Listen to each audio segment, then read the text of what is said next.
RM Dhariwal विद्यानिकेतन commerce व science junior college कोंढापूर येथे गुरुपौर्णिमेचे आयोजन। शिरूर तालुक्यातील कोंढापूर येथील विद्यार्थ्यांच्या प्रेरणेतून कॉलेजमधील गुरुपौर्णिमेनिमित्त गुरूंची पूजा। गुरुपौर्णिमा हा दिवस भारतीय संस्कृतीत अत्यंत महत्त्वाचा आहे। हा दिवस गुरूंप्रती आदर व्यक्त करण्याचा आणि त्यांच्या योगदानाची आठवण करून देण्याचा आहे। गुरुपौर्णिमा म्हणजे गुरूंची पूजा, आभार प्रदर्शन आणि त्यांच्या शिकवणीसाठी कृतज्ञता व्यक्त करण्याचा पर्व आहे। म्हणून आरएम धारीवाल विद्यानिकेतन कॉमर्स व सायन्स ज्युनियर कॉलेज कोंढापूर येथे गुरुपौर्णिमा उत्साहात साजरी करण्यात आली। यामध्ये कॉलेजमधील अनेक विद्यार्थ्यांनी सहभाग नोंदविला होता। या कार्यक्रमाची सुरुवात सरस्वती पूजनाने व दीप प्रज्वलन करून करण्यात आली। तसेच या कार्यक्रमाचे अध्यक्ष म्हणून प्रशालेचे मुख्याध्यापक श्री आनंदा धोंडे सर यांनी स्वीकारले। तसेच आकांक्षा बदाले या विद्यार्थिनींनी अध्यक्षीय सूचनेला अनुमोदन दिले। त्याचप्रमाणे शिक्षकांनी आपली मनोगते व्यक्त केली।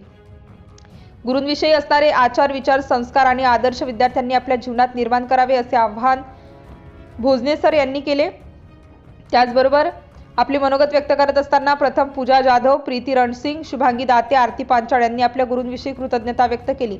अशा या गुरुपौर्णिमेनिमित्त अध्यक्षीय भाषणामध्ये प्रशालेचे मुख्याध्यापक श्री धोंडे सर यांनी आपल्या अध्यक्षीय भाषणातून विद्यार्थ्यांना वेगवेगळ्या उदाहरणातून गुरुबद्दल आदर, सन्मान, प्रेम, जिव्हाळा आणि आपुलकी निर्माण करत असताना आपली नैतिक मूल्य जोपासणे गरजेचे असून गुरु आपल्याला ध्येयापर्यंत पोहोचू शकतो, त्यासाठी गुरुच्या सानिध्यात आपण गेले पाहिजे असा संदेश दिला।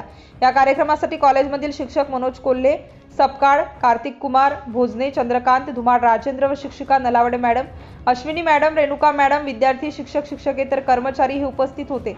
या कार्यक्रमाचे सूत्रसंचालन विद्यार्थिनी आरती पांचाळ व निकिता अवताडे यांनी करून आभार प्रदर्शन शालू मौर्या ह्या विद्यार्थिनीने केले। सिटी इंडिया न्यूज साठी प्रतिनिधी मच्छिंद्र काळे, निमोणे।